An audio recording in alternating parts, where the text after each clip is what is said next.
Hey guys, it's Kiara, and in today's video I'm going to be telling you guys some really crucial tips that you guys can use when you are trying to make your college decision. I remember being a senior in high school a year ago, and after applying to all my colleges I was like, okay, now what? What am I supposed to do? I had absolutely no idea how to make an informed decision about where I should go. I'm going to be telling you guys some tips on what I think you guys should look for, and also tell you guys about my experience and why I decided to go to the University of Oregon and why it's the perfect school for me. My first tip for you guys is to try to remove as much bias as you possibly can. You're gonna have so many people trying to tell you what you should do and why this is the perfect school for you and how come it's so awesome and why you have to go there, and it's really hard to make an informed decision when you have so many different perspectives and so many different people telling you what you should be doing. Try to do the college process, you know, on your own or with your parents, maybe even one parent, or switch parents each time you go to try to remove bias. Your parents can be extremely helpful in this process of helping you make your college decision, but also be aware of they want you to go to a certain school too, so try to make sure that the reasons they're pushing you to go to a school is because they think it's going to be a great fit for you, not because it's a school that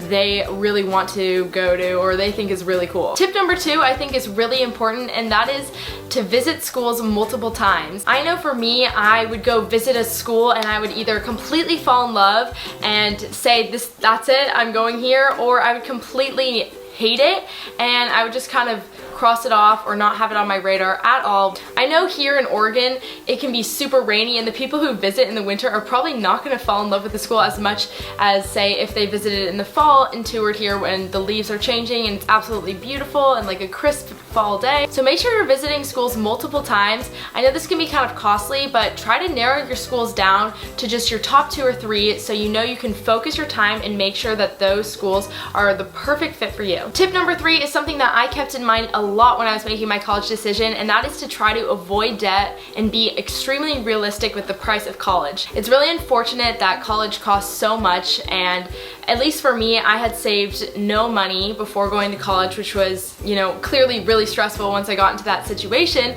where, you know, I realized, how am I actually going to pay for this, and what is my life going to look like 10 years down the road when I'm still, you know, stuck under a crazy amount of college loans. I really looked at scholarships and the opportunities that schools offered me to be able to go to their institution as extremely beneficial, because there was just really no way that you're going to be able to pay for it. And I think a lot of people don't even think about it, like they push it off to the back burner, but all of a sudden you're like 2 weeks into school and you're gonna get a bill, and all of a sudden in 10 days you're gonna have to come up with a couple $1,000s or however much your school costs. If you want to go to a certain school so badly that's out of your price range, then you need to find ways to apply for more scholarships outside of the school so you can make things happen. Maybe even talk to the financial aid people about different programs. Think about becoming an RA one of your years so you can get free room and board. There's definitely ways to do it, but just try to be realistic. Tip number 4 is to look for specific ways to get involved at your school. Emphasis on the specific ways. You don't just want to be like, oh cool, they have tons of clubs and sports here. Really try to search deeper into your school, find the Facebook groups, find the websites for clubs or sports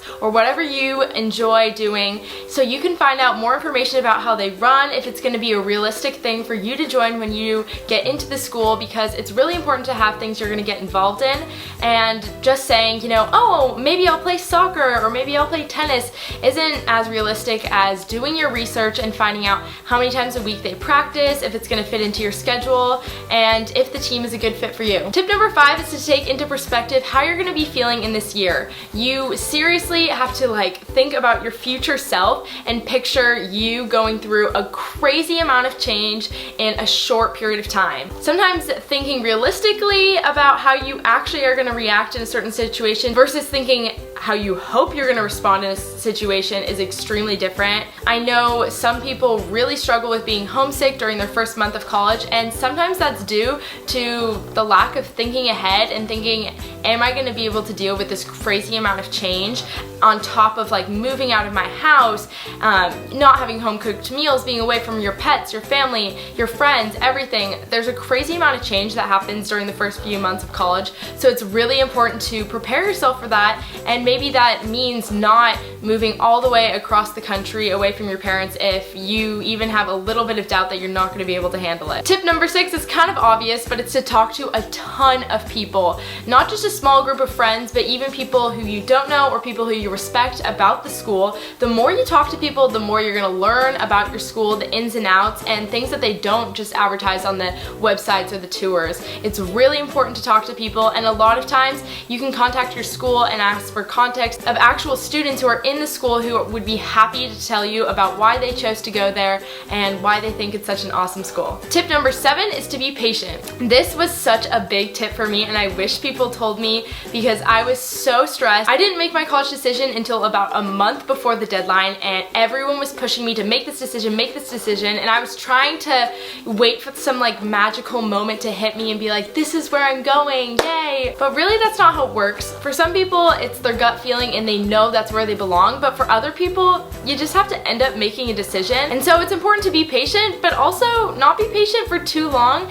and try to wait around for this like magical moment, because that's not reality. And that leads into tip number 8, which is once you make your decision, be aware of the feelings that you are experiencing and know that you are not completely stuck in the decision that you make. So those are all my tips that I have in regards to making your decision, and now why I decided to go to the University of Oregon. When I was a senior in high school, I was taking into account 3 really important things. 1, my major. I wanted to be pre-med, and so I needed something with a good science program and something that interests me. 2, the money, because that was extremely important. Like I said before, I didn't have really anything saved up, so it was all about the financial aid packages that the schools had to offer me. And 3, the ski team, because that was something I really wanted to get involved with, and I wanted to continue on from my high school ski racing team. So I ended up applying to 7 schools, and when it came down to it, I had it really narrowed down to about 3 schools, and they were all pretty close proximity to my house, not too far away. At first, at the start of senior year, I wanted some like crazy adventure, and I wanted to be far away and say, hey, I'm going to some cool school, you know, a million miles away, look at my adventures. But that just wasn't gonna work for me. It was something I wanted, but I knew was not gonna work out in the end, and I am so happy that I stayed close to home. I am about 2 hours away, which is the perfect distance from my parents, but also, you know, the perfect amount of closeness that I can go home on a wing for a weekend if I just need to study or relax or just get away. A lot of people talk about wanting to go to University of Oregon because they fell in love with the vibe on their tour. For me, that was not my experience. I actually ended up having a terrible first tour. I didn't like the school. I told myself I was never ever gonna go here, and it just was not for me. As I thought about it more and more and did a little bit more research and talked to my friends and why they decided to go here, I realized that, you know, just seeing it this one time in this one perspective clearly did not give me like the big picture of what the school was like. I can really say now that I have fallen in love with the school while I'm here, but before I was not like crazy in love with the school. Things definitely changed once I got here, and the instant I moved in on move-in day, it was like, yes, this is the perfect school for me. Like, I'm so happy with my decision. University of Oregon offered me an amazing financial aid package, and I was really excited about that. It was really important for me to graduate without debt, especially because I know I'm going to be going on to either medical school or graduate school, PA school, nursing school, whatever, so I'm gonna have to go through more school, and there's no way I would be able to afford that otherwise. There's also such a diverse amount of students who go here with so many interests at the school. People are really successful in whatever they do. There's a lot of really motivated, creative people, and the campus has got this like cool vibe because, you know, it's a Nike campus. It's absolutely beautiful. Everyone's really involved with the sports teams here, so that was another great thing about it. They also have a club ski team, which I'm actually a part of.